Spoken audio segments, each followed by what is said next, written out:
वर्तमान समय की एक रोचक वार्ता चल रही है। संसार में अच्छे और बुरे लोग सदा से रहे हैं। जो लोग अच्छे हैं उन्हें देवता कहते हैं, बुरे हैं उन्हें दैत्य राक्षस कहते हैं। जब संसार का आरंभ भी न हुआ था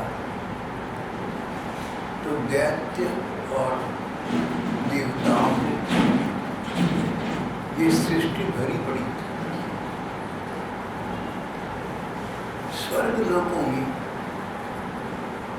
एक सागर था, इसमें पानी की जगह दूध भरा हुआ था। दूध को क्षीर कहते हैं, इसका नाम क्षीर सागर था।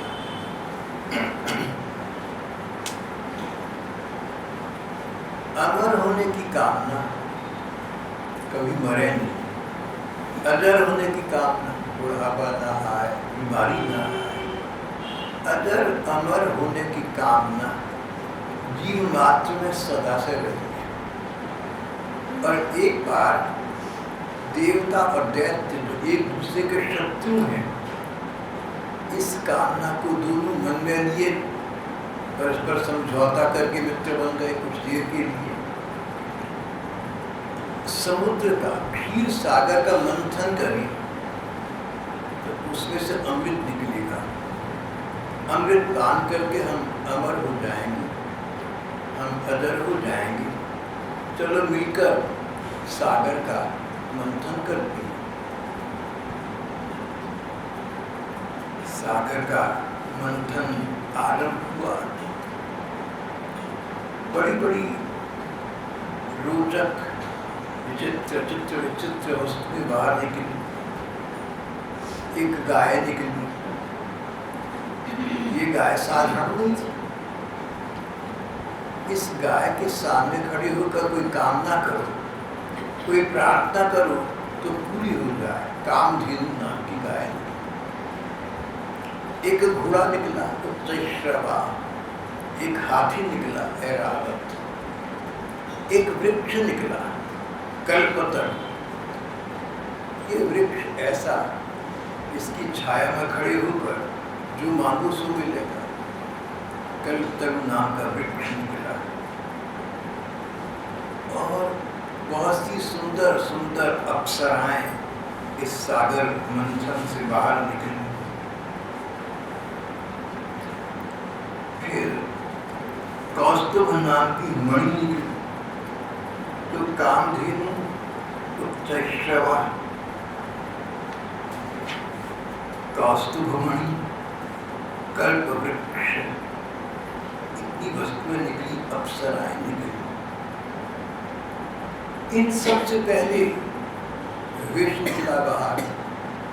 कालकूट विष निकला, हलाहल विष निकला, जिसे भगवान शंकर ने पान कर दिया और नीलकंठ कहना है।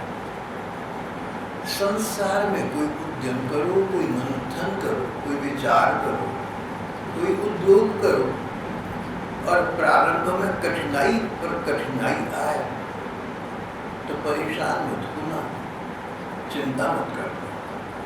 अगर प्रारंभिक कठिनाई का तुम सामना कर सको तो धैर्य और भगवत भरोसे रहना, सफलता तुम्हें प्राप्त हो जाए। देवता और दैत्यों ने मिलकर सागर मंथन किया। सबसे पहले हलाहल विष निकला, कालकूट विष निकला, बड़ा भयंकर जहर निकला।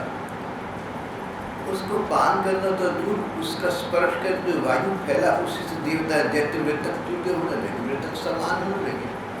भगवान शंकर ने हथेली पर रखकर पान कर लिया, कुछ नहीं हुआ। तो हमारे जीवन में हम कोई उद्योग करें, कोई प्रयत्न करें, यज्ञ करें, प्रयास करें, किसी प्राप्ति के लिए, किसी कर्तव्य प्राप्ति के लिए, किसी भी महान कार्य के लिए उद्यम करें और एकदम बहुत बड़ा कोई विघ्न आ जाए तो घबराना नहीं, भगवान का भरोसा करके और धैर्य करके, धीरज करके समय काट देना, सफलता प्राप्त हो जाएगी। Patience and persistence are the first conditions of success. बार बार प्रयत्न करो और ये धैर्य बनाए रखो कि कभी न कभी ये प्रयत्न भगवत कृपा से संपन्न हो जाएगा, तो कार्य संपन्न हो जाता है।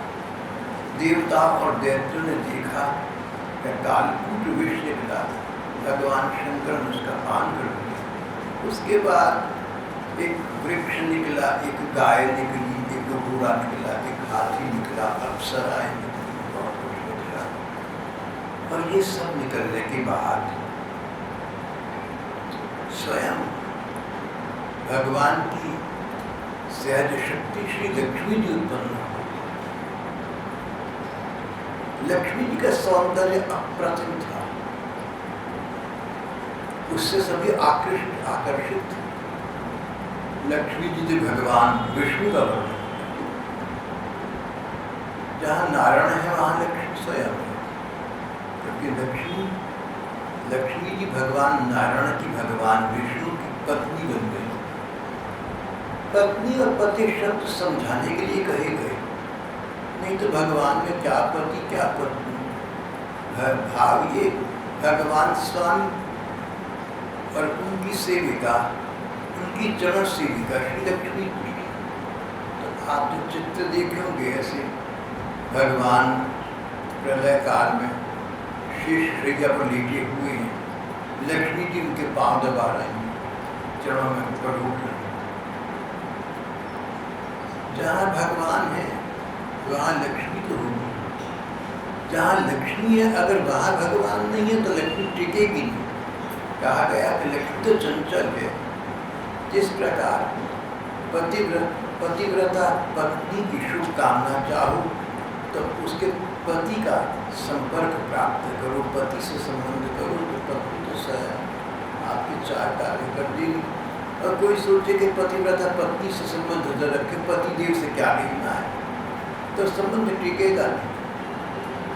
इसी प्रकार लक्ष्मी चाहो तो नारायण को साथ रखो, लक्ष्मी साथ स्वयं बनी रहेगी।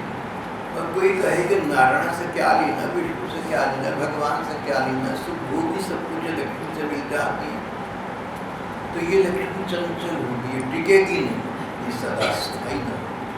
चलो जो लक्ष्मी जी निकली, भगवान विष्णु ने उनका वर्णन कर लिया, लक्ष्मी जी ने भगवान का वर्णन किया, भगवान ने लक्ष्मी का वर्णन किया। बात यहाँ पर फिलहाल समाप्त हो गई। सबके मन में जो कामना थी वो तो उन वस्तुओं की नहीं थी जो प्रकट हुई। कामना तो अमृत प्राप्त करने की, सो अभी तक न निकला। तो एक पुराने इतिहास में राजा ब्रूस थे। राजा ब्रूस लड़ाई में हार गए, बेचारा जंगल में आकर एक जगह बैठ गया, निराश था। देखा बकरी बार बार ऊपर जाती है, गिर जाती है, लेकिन इस बार अंततः सफल हो गई। राजा ने कही मकड़ी है, बार बार प्रयत्न करती है, अंततः सफल हो। मैं तो मनुष्य हूँ, बार बार मैं प्रयत्न करूँगा फिर सफल हो। King Bruce and the spider की कहानी हमने किसी कोर्स में पढ़ी थी। तो ये मानव मात्र के लिए बहुत अच्छा संदेश है। ट्राई लगती है, प्रयत्न करो, बार बार प्रयास करो। पर हमारी महात्मा कहते हैं, एक कदम आगे की बात करते हैं, प्रयत्न करो, प्रयास करो, धैर्य करो, साथ में भगवान का भरोसा रखो। अगर तुम्हारा मन, अगर तुम्हारा भाव निर्मल, बिना किसी की हानि किए तुम अपना लाभ करना चाहते हो, अगर तुम्हारा मंतव्य निर्मल है और भगवान का तुम आश्रय ग्रहण करते हो, तो अंततः भगवान तुम्हें सफलता प्रदान कर देंगे। थोड़ा धैर्य से काम लेना भैया, धैर्य न छोड़ना, भगवान का भरोसा न छोड़ना। देवता और दैत्य दोनों ने समुद्र का मंथन किया, धैर्य पूर्वक किया, इतना कुछ नहीं मिला। और अंत में जिसकी चाहत थी मानो, सो कामना पूरी हो गई।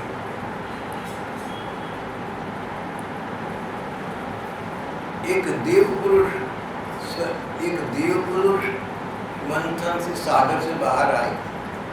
ये धन्वंतरी नाम की देवता थी। धन्वंतरी देव को आयुर्वेद का, वैद्यक का प्रवर्तक माना गया है।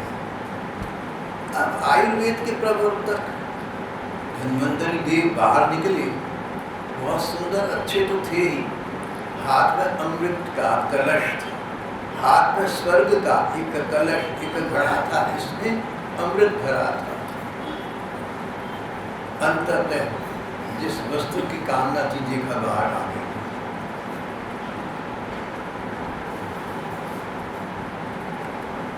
विचारक महात्मा कहते हैं कि समुद्र का मंथन किया, देर तक किया, तो विघ्न बाधाओं में परेशान न होकर धैर्यपूर्वक प्रयत्न करते रहे। अन्य वस्तुएं उनमें भटक कर न रह गए, अंततः अमृत निकल आया। हमारे चिंतक महात्मा, हमारे विचारक महापुरुष कहते हैं इसी प्रकार जैसा सागर का मंथन किया, अंततः अमृत निकल आया। वे महात्मा कहते हैं कि सागर का मंथन करा, सागर को मथा, जैसे दूध दही को मथा, मक्खन निकल आया, सागर को मथा, अमृत निकल आया। अरे सबसे बड़ा सागर तो तुम्हारे अपने अंदर है भैया, तुम्हारा मन। अपने मन का मंथन करो। समुद्र का मंथन करने बाहर कहाँ जाओगे, कहाँ आसान कहाँ है, पर अपने मन का मंथन तो करो, सो तुम्हारे अंदर, हमारे अंदर, हमारे शरीर के अंदर मन का निवास है। स्वयं शत्रु ये मन ही शत्रु है। मैंने सुना है कि आजकल कंप्यूटर से कनेक्ट कर दो तो अंतरराष्ट्रीय नेटवर्क कनेक्ट कर दो, तो जो तुम सूचना प्राप्त करना चाहते हो उससे तुम्हें मिल जाएगी। जो वस्तु प्राप्त करना चाहते हो उसका परिचय उससे मिल जाएगा। अंतरराष्ट्रीय नेटवर्क, जो तुम सोच सकते हो वो वस्तु वहाँ मिल जाएगी, जो तुम सोच भी नहीं सकते सो वस्तु वहाँ है। ऐसा अंतरराष्ट्रीय नेटवर्क के विषय में मैंने सुना है। कहते हैं ये अंतरराष्ट्रीय नेटवर्क तो ऐसी खोज है जो सारे विश्व का सब कुछ छोटी सी मशीन में तुम्हारी हस्तगत, तुम्हारे हाथ में लाकर रखती है। सब कुछ तुम्हारे करतलगत हो जाता है, सब कुछ तुम्हारी मुट्ठी में आ जाता है।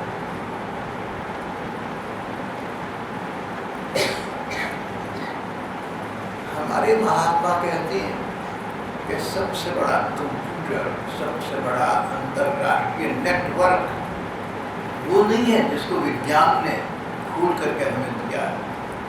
सबसे बड़ा मंथन करने योग्य नेटवर्क तो हमारे अपने मन में है भैया।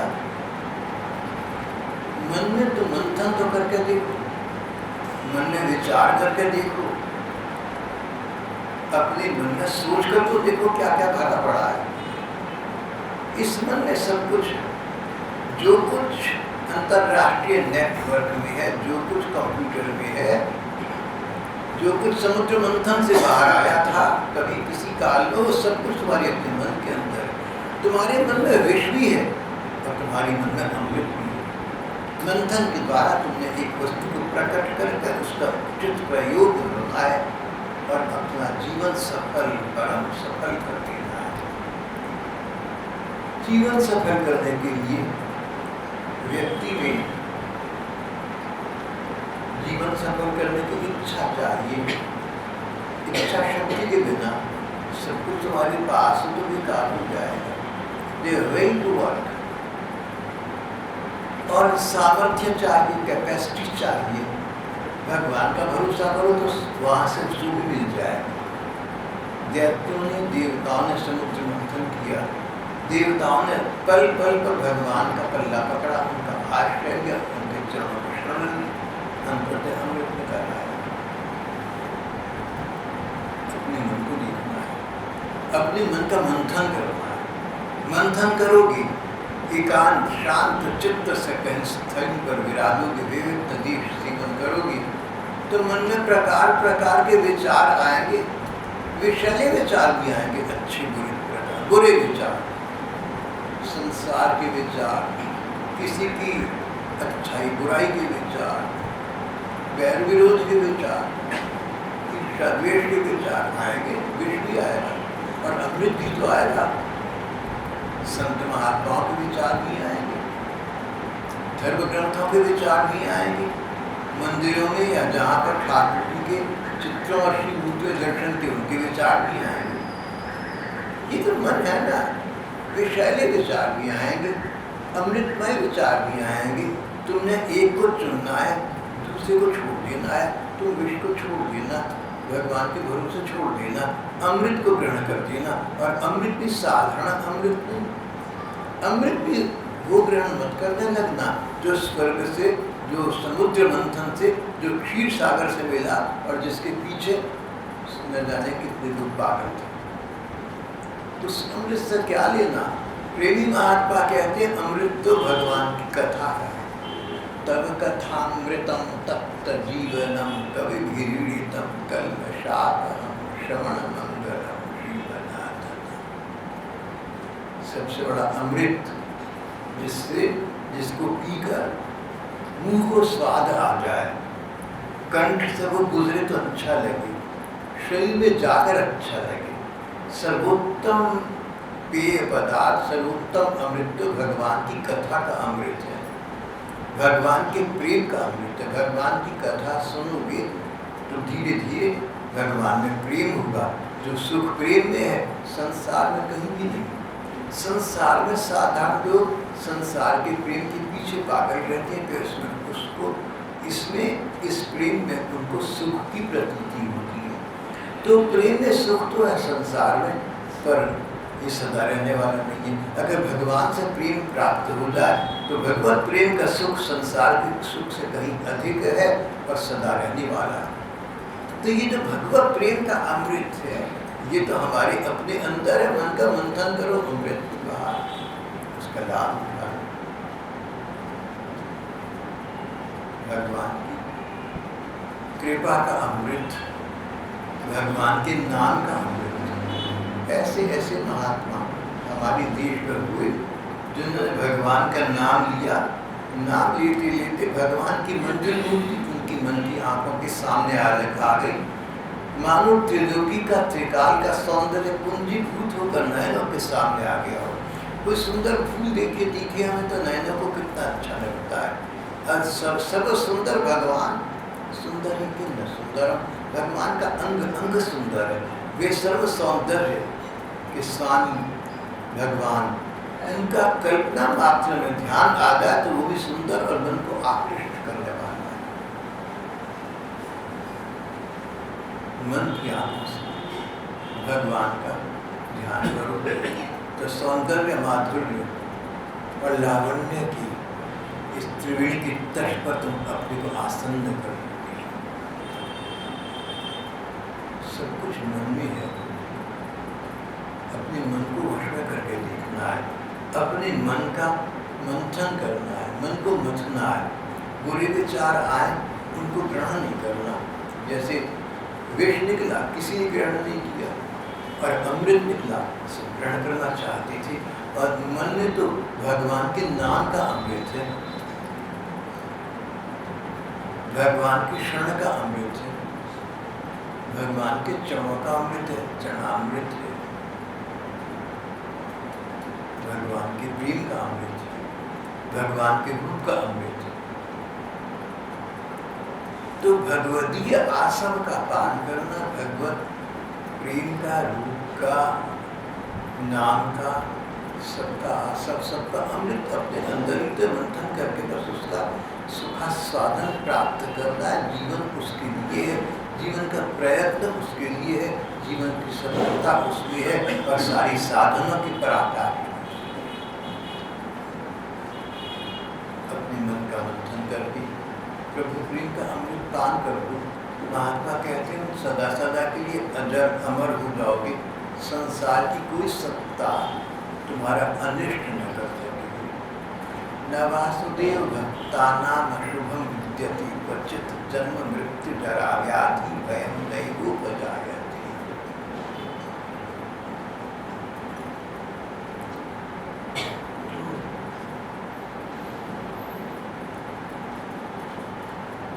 समुद्र मंथन के अंत में भगवान धन्वंतरी प्रकट हुए। स्वर्ण का कलश उनके हाथ में था, स्वर्ण कलश में अमृत था। अब यहाँ पर जब देवताओं ने देखा, दैत्यों ने देखा कि अमृत निकल आया है, तो अब तक जो संधि की थी, समझौता किया था, मित्रता की थी, उसको दैत्यों ने तोड़ दिया। इसीलिए ना तो दैत्य वृत्ति है ना, देखो कोई वायदा करो तो उसको सुधारना। 5-6 वर्ष की एक बच्ची अयोध्या आई थी, उसने 3 महीने पहले मुझसे कहा था, भाई साहब मैं अपना जन्मदिन आपके पास मनाऊंगी। 6-7 वर्ष की बच्ची होगी, मैं तो भूल गया। फिर उसका एक और दूरभाष संदेश आया, आपसे प्रॉमिस किया था ना, आपको प्रॉमिस किया था ना, आपके साथ मनाऊंगी, मैं आ रही हूँ। आ गई, आकर मुझसे यहाँ लिपट कर बोली, भाई साहब मेरा ना एक स्वभाव है, 5-6 वर्ष की बच्ची होगी शायद, भाई साहब मेरे ना एक नेचर है। मैं कहूँ यार तुम्हारी क्या नेचर है? भाई साहब मैं प्रॉमिस करती हूँ ना, पूरा करती हूँ, देखो मैं आपके पास आ गई।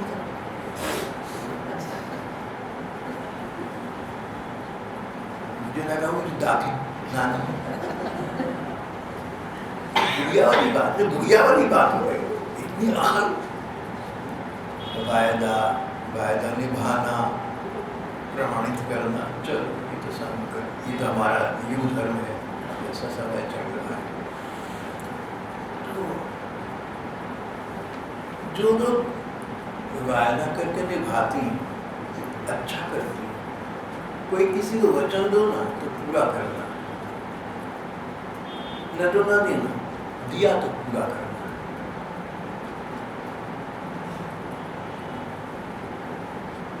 जो लोग वचन देती हैं, पूरा करती हैं,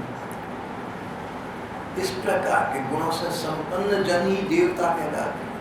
ये तो देवता स्वरूप है, यानी सब अच्छे गुण इनमें हैं। और दैत्य राक्षस वे लोग कहलाते हैं जो स्वार्थ सामने आया तो सारे वायदे भूल गए, सारे गुण पीछे रह गए, अपने सच्चे रूप में सामने आ गए, निर्लज्ज हो गए और उस वस्तु के पीछे भागने लगे या उसको छीनने लगे। यहाँ यही कांड हो गया। अमृत सामने आया तो दैत्य और देवताओं ने जो संधि की थी, दैत्य ने उसको तोड़ दिया और अमृत का कलश छीनकर अपने हाथ में ले लिया। चाहिए तो ये था ना कि अमृत निकल आया, चलो भाई सब बराबर बराबर बांट लेते, बराबर बराबर भी न किए। तो जो प्रण किया था, प्रतिज्ञा की थी, जो वचन दिया था, उसके अनुसार चलो भाई अमृत की एक एक बूंद या एक एक चमचा या जितना भी सब पान कर लेते, पर सुनना होगा। दैत्यों ने, राक्षसों ने अमृत कलश छीन लिया।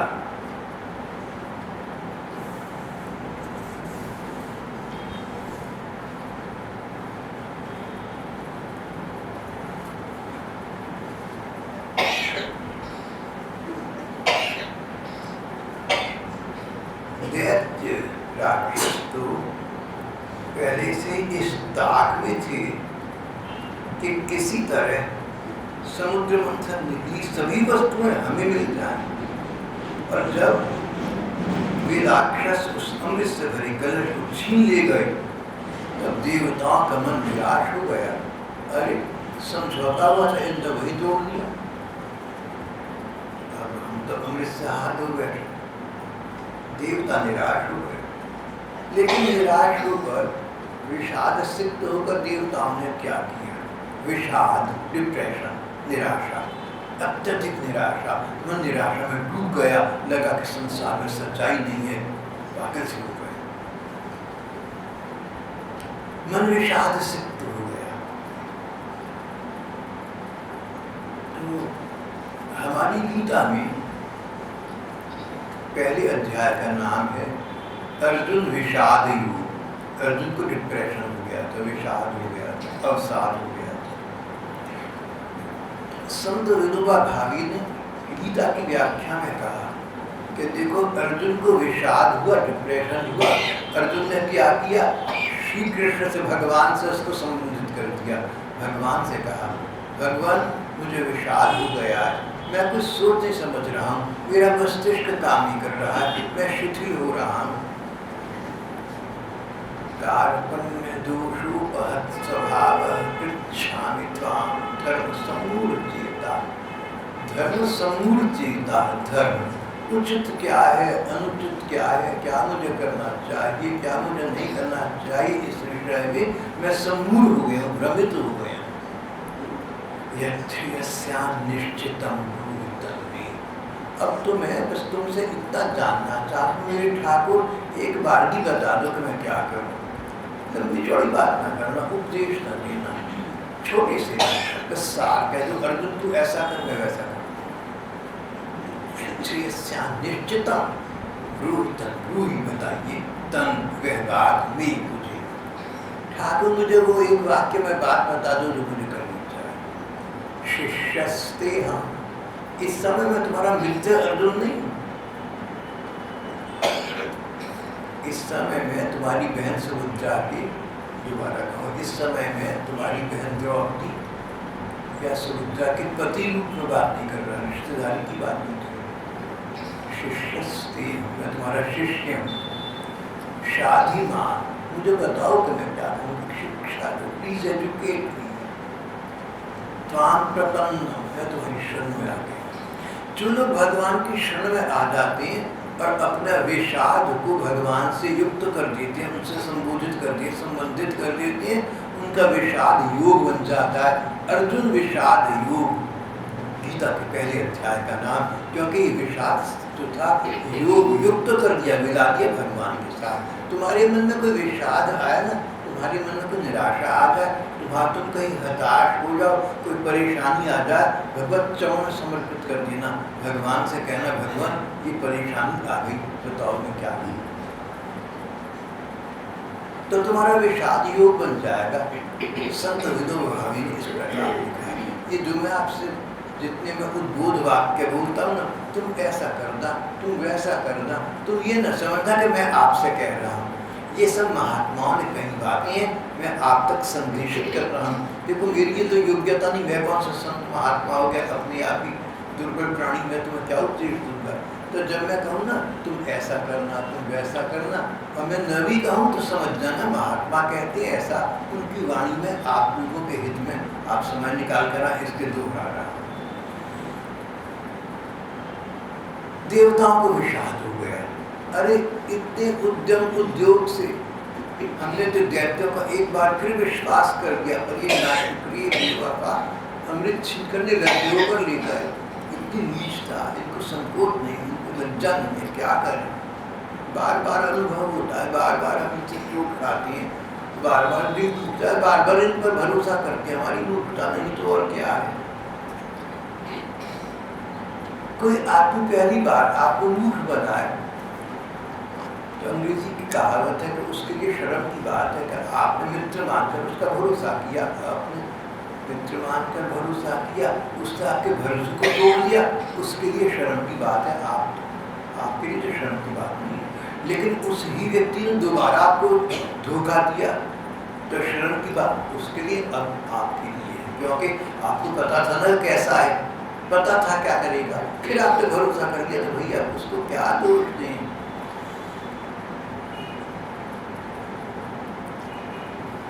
Shame me once,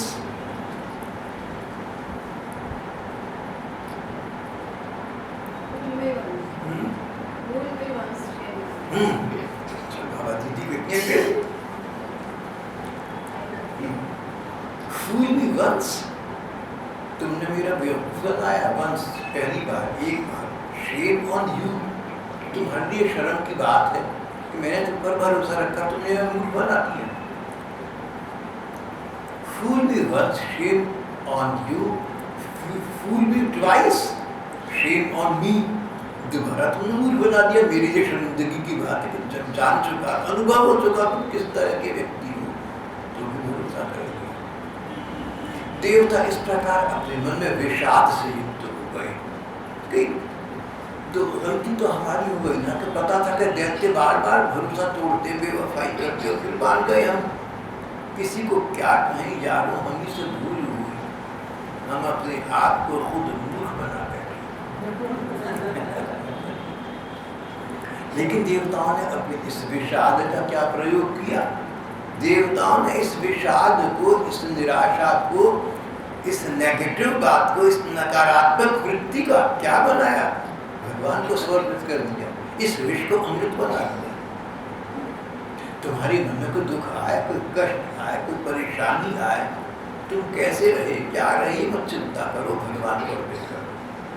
तुम जैसे भी रहे ना अब तक, अगर बुरी रही, खराब रही, तो कोई बात नहीं। कमरा अब तक 40 साल से बंद रहा, अंधकार में पड़ा रहा, कूड़ा करकट जमा होता रहा, गड्ढा घुसता रहा, लेकिन जहाँ से सूर्य की एक किरण अंदर पहुंची, जब सूर्य की किरण कमरे के अंदर पहुंची, वो ये नहीं पूछती कि कितने बरस तो अंधेरे में था, चाहे 1 बरस से था, चाहे 1 दिन से था, 1 घंटे से था, चाहे 100 बरस से था।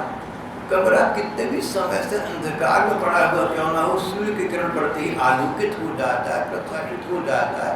तुम अब तक कैसे भी थे, भगवान की कृपा की याचना करो, कृपा की प्रतीति होगी, सब समाप्त। कितने समय से कैसे रही, ये बात ही समाप्त। सच्चे मन से भगवान को पुकारना, जैसे अर्जुन ने पुकारा, और जैसे यहाँ पर देवताओं ने पुकारा, देवता भगवान की शरण में चले गए।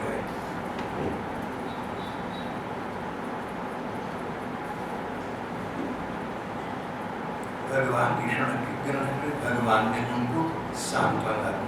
उधर अमृत के लोलुप दैत्यों में उस अमृत के लिए आपस में झगड़ा हो गया।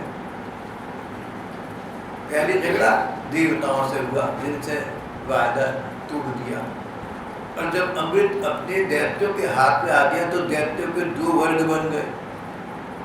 एक तो अधिक भयंकर दैत्य और एक बेचारे दुर्बल दैत्य। दैत्य भी सब प्रकार की, तो जिन्होंने अपने शारीरिक बल से, डंडे के जोर से अमृत छीन लिया और पीने लगे, उनसे ईर्ष्या द्वेष हो गया उन दुर्बल दैत्यों को। अरे ये हमारे दैत्य, हमारे भाई। ये दैत्य, राक्षस को दैत्य इसलिए कहते हैं कि इनकी माँ का नाम दिति था, दिति से दैत्य बन गए। तो अरे हम तो सगे भाई हैं, दिति माता की संतान है, पर जो बड़े बलिष्ठ दैत्य हैं उन्होंने अमृत छीन लिया, स्वार्थ में अपने पीकर अजर अमर हो जाएंगे, हम छोटे भाइयों का हिस्सा नहीं दे रहे हैं।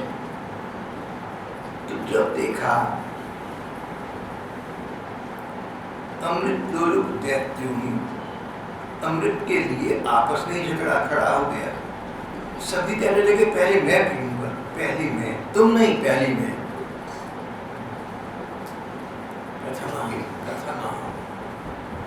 प्रथमा, मैं पहले। ये शब्द किसने बोली थी? देखो, भगवान कृष्ण के साथ जो बाल छोटे छोटे बच्चे जाते थे ना, भगवान की आयु 6-7 वर्ष की थी, वो बच्चे भी इसी आयु के थे। तो भगवान कृष्ण में अनजाने में इन गोप बालकों को बहुत आकर्षण था। तो ठाकुर कहीं खड़े होते जंगल में, तो ये बच्चे भागते, पहले कृष्ण को मैं छूऊंगा, पहले मैं छूऊंगा, प्रथम पहले, अहम मैं, प्रथम है, भगवान का स्पर्श पहले मैं प्राप्त करूंगा। अगर जीव के मन में काम आ जाए ना, तो परमात्मा तत्व को प्राप्त करके सिद्ध हो जाता है। शांतिम निगच्छतिम कांते प्रतिजानी न विभुक्ता प्रणश्यति। शांति केवल मात्र इस जीवन की, इस जन्म की 150 वर्ष की नहीं, शांति निगच्छति, शाश्वत शांति प्राप्त हो जाती है। जन्मांतरों के लिए, अमर जीवन के लिए अमर पुरुष भगवान की प्राप्ति हो जाती है। अविनाशी भगवान को प्राप्त करके नाशवान जीव भी अविनाशी हो जाता है, उसके लिए जीवन। तो गोप बाल बच्चे कहते थे प्रथम हम, पहले कृष्ण को मैं छूऊंगा, पहले भगवान को मैं छूऊंगा। भगवान के लिए जब गुण होती है तो जीवन की सुंदरता इसी में है। ये तो सुंदर से सुंदरतम वस्तु है, भगवान को प्राप्त करने की, भगवान का स्पर्श करने की होड़ होना प्रथम। और ये दैत्य ये भी यही कह रहे थे, पहले में, यानी कि अमृत युग तू नहीं। इनकी प्रथम हम की प्रतियोगिता तेरे मेरे को लेकर थी, स्वार्थ को लेकर थी।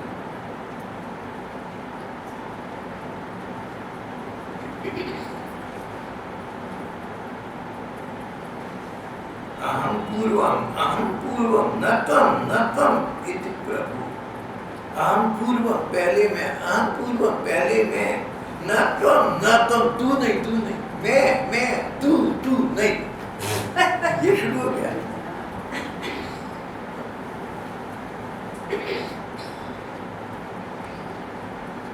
जो दुर्बल दैत्य थे वे उन बलवान दैत्यों का विरोध करने लगे जिन्होंने कलश छीनकर अपने हाथ में कर लिया था। ईर्षावश धर्म की दुहाई देकर कई बार हम ईर्षावश, स्वार्थवश धर्म का नाम लेते हैं। जिस धर्म का नाम पहले कभी नहीं लिया अब नाम लेते हैं। वे ईर्षावश धर्म की दुहाई देकर उन बलवान दैत्यों को रोकने लगे, बार बार कहने के भाई देवताओं ने भी हमारे बराबर ही परिश्रम किया, उनको भी बराबर भाग मिलना चाहिए, तुम पहले पी मत जाओ। क्योंकि अपने को नहीं मिल रहा था इसलिए कह रहे हैं। अगर अपने को मिल जाता, अगर बलवान दैत्यों ने दुर्बल दैत्य को साथ में ला लिया होता तो दुर्बल दैत्य को धर्म का विचार न आता कि देवताओं ने बराबर भी नहीं, उनको फिर तो संतोष होता। लेकिन जब देखा कि अरे बलवान दैत्य पी जाएंगे हम तो रह जाएंगे, तो बोले धर्म की बात करो, सबको बराबर हिस्सा दो। देवताओं ने बराबर मिल के उनको भी हिस्सा दो, अपना वायदा पूरा करो, वायदा फरोख्त मत करो। देवताओं ने भी हमारे बराबर परिश्रम किया है, उनको भी बराबर भाग मिलना चाहिए। यही सनातन धर्म, राक्षस धर्म चर्चा करना। ऐसा बहुत जगह हो जाता है। आज तो बहुत ही होता है, आज के संसार में ना ऐसा बहुत हो जाता है कि बड़ी बड़ी पापी लोग गीता भागवत की, बाइबल कुरान की दुहाई देते हैं, कोटेशन देते हैं। स्वार्थ सिद्धि मनुष्य को कहां से कहां पहुंचा देती है। See best and you see how the devil can cite scripture to his own purpose. जो एक नाटक में शेक्सपियर अंग्रेजी के सबसे बड़े काव्यकार कहते हैं, एक स्थान पर कहते हैं, See how the devil can cite scripture to his own purpose. शैतान जो भगवान और दुश्मन का सदा से दुश्मन रहा है, वो भगवान और ईसा के धर्म ग्रंथों को कोट करके कहता है कि मेरी बात ठीक है, देखो बाइबल में लिखा है। How the devil can cite scripture, धर्म ग्रंथों को धर्म दे सकता है to his own purpose, अपने स्वार्थ की सिद्धि के लिए, अपनी बात को स्थापित करने के लिए। दैत्य लोग ऐसा करते थे, धर्म का प्रयोग करते थे, तभी जब स्वार्थ सिद्धि के सिद्धांत के अनुसार उनके पास में जाता। हम यहाँ कह रहे हैं ना, देवताओं को बराबर भाग मिलना है, यही सनातन धर्म है। अब इनको धर्म याद आ गया।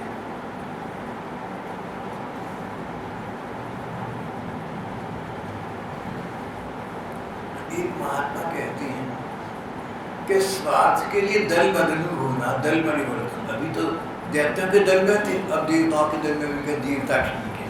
स्वार्थ के लिए दल परिवर्तन करना, ये वृत्ति आज की राजनीति में अनेक स्थानों पर देखी जाती है।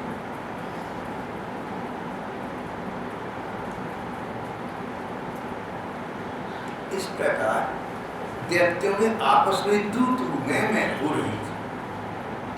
उसी समय भगवान ने, जो देवता धर्म का आचरण करती हैं, देवता भगवान की शरण लेती हैं, भगवान के भरोसे रहते हैं, इसलिए अपने भक्त देवताओं को भी अमृत मिल जाए इस दृष्टि से, और दैत्यों को न मिले। क्योंकि कहते हैं कि सांप को दूध पिलाओगे तो क्या होगा, सांप का जहर और बढ़ेगा और आसपास वालों को डस कर खत्म कर देगा। सांप को दूध पर पिला,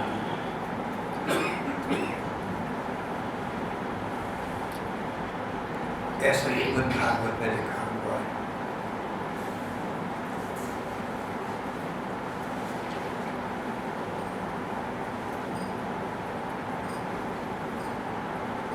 भगवान ने किस प्रकार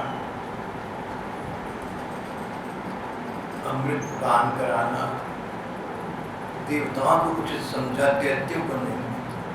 देवताओं को इसलिए कि भगवान के परायण और संसार का हित करना चाहते हैं। दैत्यों को इसलिए नहीं कि वो स्वार्थ सिद्धि के सिद्धांत जानते हैं। अगर अमृत पीकर अजर अमर हो गए तो संसार को चैन से कभी न जीने देंगे। आजकल के जो दैत्य अगर कोई दैत्य है, आजकल के जो दुर्जन है या स्वार्थी लोग हैं, उनके पास सत्ता आ जाए तो वो जब तक जीवित है संसार को चैन से नहीं देते। तो जिन दुर्जनों ने अमृत पान करके अपने को अजर अमर बन गया, सदा सदा के लिए संसार में शांति कर दी। भगवान ने ऐसा निर्णय करके देवताओं की सहायता करने का निर्णय कर दिया। श्री कृष्ण का